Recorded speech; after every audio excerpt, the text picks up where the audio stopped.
Namaste, Vanakkam, Sat Shri Akal. Good afternoon, Bhavanites, and welcome back to Bhavan Bharati Radio 90.23, Exploring Young Minds. With you, it's me, RJ Vaishnavi and RJ Janvi. So, Janvi, നമ്മൾ ഇന്ന് രാവിലെ തന്നെ നേരത്തെ ഒക്കെ എഴുന്നേറ്റ് uniform ഒക്കെ ഇട്ട് ബാഗൊക്കെ പാക്ക് ചെയ്ത് നമ്മൾ വരുമ്പോൾ ഭയങ്കര സ്ട്രെസ്ഡ് ആയിട്ടല്ലേ വന്നത്. കാരണം നമ്മളിപ്പോൾ 10th and 12th first day ആണെങ്കിലും നമുക്ക് ഇന്ന് എക്സാം ഉണ്ടല്ലേ. യെസ് ഓഫ് കോഴ്സ് ഒരു എക്സാം മൈൻഡ് സെറ്റിലാണ് നമ്മൾ വന്നിട്ടുള്ളത്. പക്ഷെ നമ്മൾ ഈ സമയത്ത് ഇപ്പോൾ റേഡിയോ സ്റ്റേഷനിൽ ഇരിക്കുന്ന സമയത്ത് ഓഫ് കോഴ്സ് ആ ഒരു മൈൻഡ് സെറ്റും ആ വൈബൊക്കെ മാറിയിട്ടുണ്ട് അല്ലേ. അതെ, നമ്മളിപ്പോൾ ഫുൾ ഒരു എനർജി, ഒരു ബസ്സിലാണ്. ആൻഡ് നമുക്കറിയാം ഈ സ്കൂളിൽ ഫുൾ ബസ് ഉണ്ടാക്കാൻ കാരണക്കാരായിട്ടുള്ള രണ്ട് പ്രശസ്ത വ്യക്തികൾ നമ്മുടെ കൂടെ ഇന്ന് റേഡിയോ സ്റ്റേഷനിലുണ്ട്. കേരള ഫോക്ലോർ അവാർഡ് ജേതാവായ മജീഷ് കാരയാട് സാറും സാറിന്റെ സുഹൃത്തായ രജീഷ് സാറുമാണ് നമ്മുടെ കൂടെ ഇന്ന് റേഡിയോ സ്റ്റേഷനിൽ ചേരുന്നത്. We heartily welcome you both to the radio station, sir. Oh, thank you. സാറിനോട് ആദ്യം ചോദിക്കാനുള്ളത്, സാർ പല പല സ്കൂളുകളിൽ പോയിട്ട് ഇങ്ങനത്തെ പരിപാടികൾ നടത്തിയിട്ടുണ്ടാവും. സോ ആദ്യം തന്നെ ഭവൻസിൽ വന്നപ്പോൾ ഇവിടെ കുട്ടികളുമായിട്ടുള്ള അനുഭവം ഒന്ന് ഞങ്ങളുമായി പങ്കുവയ്ക്കാം. ഒന്ന് ഇവിടുത്തെ നിങ്ങളുടെ സ്കൂളിൻ്റെ പ്രിൻസിപ്പൾ ശ്രീ സാർ സാറായിട്ട് ഞാൻ നേരത്തെ ഉള്ളൊരു ബന്ധമാണ്. ഒരു വർഷങ്ങൾ മുന്നേ നമ്മൾ ഒരേ സ്കൂളിൽ പഠിപ്പിച്ചിട്ടുണ്ട്. അപ്പം അന്ന് മുതൽക്കുള്ളൊരു ബന്ധം ഉള്ളത് കൊണ്ട് തന്നെ മാഷ് വിളിക്കുന്ന സ്ഥലം എപ്പോഴും ആക്റ്റീവ് ആയിരിക്കും എന്നുള്ളൊരു ബോധ്യമുണ്ട്. അപ്പോൾ അവിടെ 3 സെക്ഷനായിട്ട് നമ്മളിന്ന് പരിപാടി ചെയ്തു. 3 സെക്ഷനും 3 ടൈപ്പ്. കാരണം ഓരോ ജനറേഷൻ മാറി വരുന്ന അതായിരുന്നു. പക്ഷേ 3 പേരും 3 രീതിയിൽ ആസ്വദിച്ചു എന്നുള്ളതാണ്. പിന്നെ ഈ ഫോക്ക് എന്ന് പറയുമ്പോൾ നമ്മുടെ ഏറ്റവും കൂടുതൽ ജീവിതമായിട്ട് അടുത്ത് നിൽക്കുന്ന വിവിധ ഗന്ധി എന്ന് പറയും. അങ്ങനെ അടുത്ത് നിൽക്കുന്ന പാട്ടുകൾ പാടുമ്പോൾ സ്വാഭാവികമായിട്ടും നമ്മളത് പറയാതെ തന്നെ അവർ അതിൽ ഇൻവോൾവ്ഡ് ആവുന്നതാണ്. അതാണ് ഫോക്ക്.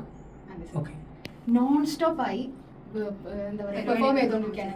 അതും 2 ഇൻസ്ട്രുമെന്റ്സ് ഒരുമിച്ച് സാർ വായിക്കുന്നതിന്റെ കൂട്ടത്തിൽ സാർ പാടുന്നുണ്ട്. അതുമാത്രമല്ല എനർജി ചെയ്യുന്നു. അതൊക്കെ സാറിന് എങ്ങനെ സാധിക്കുന്നു?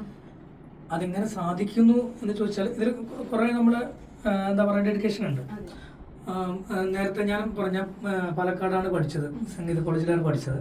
അപ്പോൾ നാട്ടിൽ വലിയൊരു ടീം ഉണ്ടായിരുന്നു. ആ ടീമിൻ്റെ പാട്ട് കേട്ടിട്ട് പാട്ടിനേക്കാൾ അപ്പുറം ഇതിൻ്റെ താളം കേട്ടിട്ട് ഞാൻ ഇതിൽ ശരിക്കും വശീകരിക്കപ്പെട്ടെത്തിയതാണ്. അങ്ങനെ വന്ന ഒരു സാധനത്തിനെ പിന്നെ ഇതിൽ പഠിക്കാൻ തുടങ്ങി. 25 വർഷം ഇതിനെക്കുറിച്ച് അറിയാനും പഠിക്കാനും ആഴത്തിൽ തന്നെ ഇറങ്ങി. അങ്ങനെ വരുന്ന സമയത്ത് നമ്മുടെ ഒരു കുട്ടികൾ, പ്രത്യേകിച്ചും ഇത് കുട്ടികളിലേക്ക് എത്തുമ്പോൾ ഇപ്പോഴത്തെ ജനറേഷന് ഈ ഫോക്കിന് എന്താ പറയുക പാട്ട് ഇഷ്ടമാണെങ്കിലും അതിന് ചരിത്രം അറിയാൻ സാധ്യതയില്ല. കാരണം ഓരോ കാലം കഴിയുന്ന കൂടെ നമ്മളെന്തെങ്കിലും മാറിപ്പോകുന്ന സമയത്ത് ഈ ഫോക്ക് ഇങ്ങനെ നഷ്ടപ്പെട്ടുകൊണ്ടേയിരിക്കും, പുതിയ ഫോക്ക് വന്നുകൊണ്ടേയിരിക്കും. അപ്പോൾ ഞാൻ ഇപ്പം ചെറിയ ഈ താളത്തിലുള്ള പാട്ട് പാടുമ്പോൾ അതിൽ ഏറ്റവും കൂടുതൽ എൻജോയ് ചെയ്തിട്ടുണ്ടാവുക കുട്ടികളപ്പുറം ഇവിടുത്തെ ടീച്ചേഴ്സായിരിക്കും. കാരണം ആ കാലത്ത് ഉള്ള പാട്ടുകളാണ് ഞാൻ അവിടെ പാടിക്കൊണ്ടിട്ടുണ്ട്. എഴുത്തുപാട്ടിന് സമ്പന്നമായ എഴുത്തുപാട്ടുകൾ വന്നുകൊടുക്കുക. അപ്പം ജീവിതമായിട്ട് എടുത്തു വെക്കുന്ന സമയത്ത് പിന്നെ ഇതിൽ എന്താ പറയുക ഞാൻ സംഗീതം പഠിച്ചതുകൊണ്ട് താളം പാരമ്പര്യമായിട്ടുള്ളത് കൊണ്ടും എനിക്കിതിൽ കൂടുതൽ ഇറങ്ങാൻ പറ്റി. ഇത് ഇറങ്ങുന്ന സമയത്ത് തന്നെ ഇതെങ്ങനെ പുതിയ തലമുറയിലേക്ക് എത്തിക്കണം എന്നുള്ളതൊരു അതൊരു ഗവേഷണം തന്നെയാണ്. ഇപ്പം വലുതും ചെറുതായിട്ട് ഇപ്പം നിങ്ങളെ 10th വന്നിരുന്നു. ഈ 10th ഇപ്പോഴത്തെ ഒരു ജനറേഷൻ എന്താ പറയുക വെച്ചാൽ അവർ ഭയങ്കര സീരിയസ് ആണ്, പക്ഷെ ഇന്റലിജന്റ് ആണ്. അതായത് കാലത്തിനനുസരിച്ച് അവർ സഞ്ചരിച്ച് പോകുന്നു. ഇപ്പൊ ഞാനൊരു റേപ്പാണ് അവിടെ പാടുന്നതെങ്കിൽ ചിലപ്പോൾ കൂടുതൽ അവർക്ക് എൻജോയ് ചെയ്യും. അത് കാലത്തിനനുസരിച്ച് ഇപ്പൊ സംഗീതത്തിലാണെങ്കിൽ സംസ്കാരം ഒക്കെ മാറിക്കൊണ്ടേയിരിക്കുകയാണ്. പ്രത്യേകിച്ച് ഫോക്ക് പറയുക അങ്ങനെയാണ്, അങ്ങനെ നിത്യപരിണാമിയാണ്. റിസ്ക് മീൻസ് നല്ലോണം നമ്മൾ ഹാർഡ് വർക്ക് ചെയ്യണം, അധ്വാനിക്കുന്നുണ്ട്. കാരണം 1-2 മണിക്കൂർ നമ്മൾ ക്ലാസ് നടത്തുന്ന പോലെ ഇപ്പം നിങ്ങൾ ഇപ്പം വലിയ ഒരു സെക്ഷനിൽ വന്നിട്ട് ഇപ്പോൾ ഒരു ക്ലാസ് നടത്തുക, ഫോക്ലോറിനെ കുറിച്ച് അറിയാൻ പഠിക്കാമെന്ന് പറയുമ്പോൾ എനിക്ക് കൂടുതലായിട്ട് ഇതിന്റെ ചരിത്രങ്ങളൊക്കെ പറഞ്ഞ് നമുക്ക് നല്ല വഴി കൂടെ സഞ്ചരിച്ച് പോകാം. ഇവിടെ നിങ്ങൾ ഉദ്ദേശിക്കുന്ന എൻജോയ്മെന്റ് ആണ്, ഇവിടെ ക്ലാസ് അല്ല. അപ്പം നിങ്ങൾക്ക് നിർത്താതെ നമ്മൾ പാടിയേ പറ്റുള്ളൂ, മനസ്സിലായില്ല. അപ്പം ഇത് സ്ട്രെയിൻ നല്ല സ്ട്രെയിൻ, പ്രത്യേകിച്ച് വോക്കലിനൊക്കെ നല്ല സ്ട്രെയിനാണ്. പക്ഷെ ഞാനൊരു സ്ഥലത്ത് വരുമ്പോൾ ആ സ്ഥലം ഭംഗിയാക്കാൻ ഞാൻ നല്ല എൻ്റെ കൂടെയുള്ള രജിഷാരും ശ്രമിക്കാറുണ്ട്. അത്യാവശ്യം നല്ല ടാലൻ്റുള്ള കുട്ടികളെ വളർത്തിയെടുക്കുന്ന, കുട്ടികളെക്കാളും കൂടുതൽ കുട്ടികളെ വളർന്നു വരുന്നത് ടീച്ചറിലൂടെയാണല്ലോ. അപ്പോൾ നല്ല കലാപരമായിട്ട് വാസനയുള്ള അധ്യാപകർ, ടീച്ചേഴ്സ് ഇവിടെ ഉണ്ട് എന്നുള്ള കാര്യത്തിൽ യാതൊരു തർക്കമില്ല. ഈ അടുത്ത കാലത്തിൽ ഇപ്പം ഞങ്ങൾ കുറേ പരിപാടി പഠിപ്പിച്ചിട്ട് പോയി. എന്തൊക്കെ വ്യത്യാസം ഇവിടെ 3 ബാച്ചായിട്ട് ഞങ്ങൾ ചെയ്തല്ലോ. അപ്പം ഏത് നല്ലത് എന്ന് ചോദിച്ചു കഴിഞ്ഞാൽ എല്ലാം നല്ലത് തന്നെയാണ്. അല്ലാതെ ചെറിയ മക്കൾ വരെ ഏറ്റവും കൂടുതൽ എൻജോയ് ചെയ്തു എന്നുള്ളതാണ്. അല്ല, അത് വേറൊന്നും എന്താ വെച്ചാൽ അപ്പം നമ്മൾ ടീച്ചേഴ്സിനെ കൊണ്ടുപോകും. ടീച്ചേഴ്സ് ഇപ്പം സ്വാഭാവികമായിട്ട് നിങ്ങളെ ദേഷ്യം പിടിപ്പിച്ച് നിർത്തുന്ന ടീച്ചേഴ്സിന് മുന്നിലാണെങ്കിൽ ഒരിക്കലും നിങ്ങൾ ചെയ്യൂല. ഇല്ല. സത്യമല്ലേ? അതെ. ഇനിയിപ്പോ അങ്ങനെ ഉണ്ടോ എന്ന് എനിക്കറിയാം. അല്ലെങ്കിൽ നിങ്ങൾ ടീച്ചറെ എന്താ പറയാ മൈൻഡ് ചെയ്യാണ്ട് കളിച്ചതായിരിക്കാം എന്തെങ്കിലും ഒന്ന്. പക്ഷെ അങ്ങനെ നമുക്ക് തോന്നൂല. കാര്യം ശ്രീത് മാഷ് നമുക്ക് അറിയാം. ശ്രീത് മാഷ് ഇപ്പം പറയും ഭയങ്കര ഫ്രണ്ട്ലി ആയിരിക്കണം. നമുക്ക് പറയാനുള്ളത് പറയുകയും അത് നല്ല എന്താ പറയാ നിലപാടുകൾ പറയണം. അത് കുട്ടികളാണെങ്കിലും ടീച്ചേഴ്സ് ആണെങ്കിലും.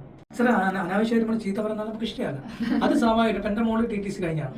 ഞാൻ അവളോട് പറഞ്ഞതാ 2 ടീച്ചേഴ്സ് ഞാൻ ഇവിടെ പറഞ്ഞു. 2 ടീച്ചേഴ്സ് ഒരു സ്കൂളിൽ നമുക്ക് ഉണ്ടാവും നമ്മുടെ മനസ്സിൽ. ഒന്ന് ഏറ്റവും നല്ല നമ്മൾ ഏത് സങ്കടത്തിലും നമ്മളെ കരുതലോട് കൂടി നമ്മൾ സ്നേഹിക്കുന്ന ഹൃദയത്തോട് ചേർത്ത് വെക്കുന്ന ടീച്ചർ ഉണ്ടാവും. മറ്റൊന്ന് നമ്മൾ എപ്പം നോക്കിയാലും ചീത്ത പറയുന്ന ടീച്ചർ ഉണ്ടാവും. അത് തീർച്ചയായിട്ടും അത് നമ്മൾ അകറ്റി നിർത്തിക്കൊണ്ടേയിരിക്കും. ഞാൻ ഒറ്റ അനുഭവം പറയാം.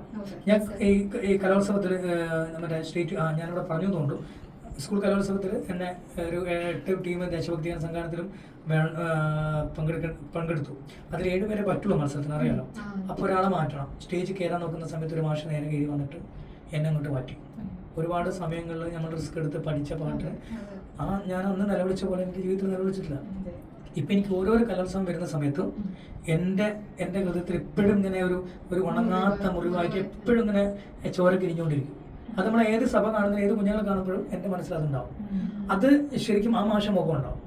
പക്ഷെ ആ മാഷോട് എനിക്ക് ദേഷ്യങ്ങളൊന്നുമില്ല. പക്ഷെ ഈ അനുഭവം എനിക്ക് ഉണ്ടാക്കിയെടുത്തത് അതോടൊപ്പം ഞാനിപ്പോൾ ഇപ്പം ഒരുപാട് സ്കൂളിൽ പഠിപ്പിക്കുന്നുണ്ട്. ഈ പഠിപ്പിക്കുന്ന സമയത്ത് ഞാൻ ആദ്യം കുട്ടികളെ പോയി എന്താ വെച്ചാൽ സ്ക്രീനിങ്ങിന് പോകും. സ്ക്രീനിങ്ങിന് ശേഷം അന്ന് ഒരു കാരണവശാലും പഠിപ്പിക്കില്ല. ആ കുഞ്ഞുങ്ങളുടെ മുന്നിൽ വെച്ചിട്ട് ഞാൻ കുട്ടികളുടെ പേരും പറയില്ല. ഇന്ന ആളാണ് സെലക്ട് ചെയ്തത്. ഞാൻ പറയും ഞാനൊരു പാട്ട് കണ്ടിട്ടുണ്ട് മനസ്സിൽ. അത് ആ പാട്ടിന് പറ്റുന്ന വോയിസ് ഏതാണോ അതാണ് ഞാൻ സെലക്ട് ചെയ്യാൻ പോകുന്നത്. നിങ്ങളെല്ലാവരും ഒരേപോലെ പാടുന്ന ആളാണ്. എനിക്ക് ഇവിടെ സെലക്ഷന് പറ്റൂല. ഞാൻ എൻ്റെ വോയിസാണ് നോക്കുന്നതെന്ന് പറഞ്ഞിട്ട് അന്ന് അങ്ങോട്ട് വരികയും 2 ആഴ്ച കഴിഞ്ഞിട്ടാണ് ഞാൻ ഈ സ്കൂളിൽ പോകാം. അപ്പോൾ സ്വാഭാവികം നമ്മൾ സെലക്ട് ചെയ്ത കുട്ടികളുണ്ടാവും, മറ്റൊരു കാണുമല്ലോ. അപ്പോൾ അവർക്ക് ഞാൻ ഇത്ര പോലും കരുതലെടുക്കുന്നത് ഈ അനുഭവം എൻ്റെ മുന്നിലുള്ളതാണ്. Thank you sir. സാറിന് ഈ നിങ്ങൾ പറഞ്ഞല്ലോ, സാർ പറഞ്ഞു നിങ്ങളൊരു കോംബോ തന്നെയാണ്. ആ ഒരു യൂണിക്നെസ് ഇനിയും പല പല പരിപാടികളിൽ സാറിന് ഉണ്ടാക്കാൻ സാധിക്കട്ടെ. കുറെ കുട്ടികളെ ഇൻസ്പയർ ചെയ്യാൻ പറ്റട്ടെ. Thank you so much sir.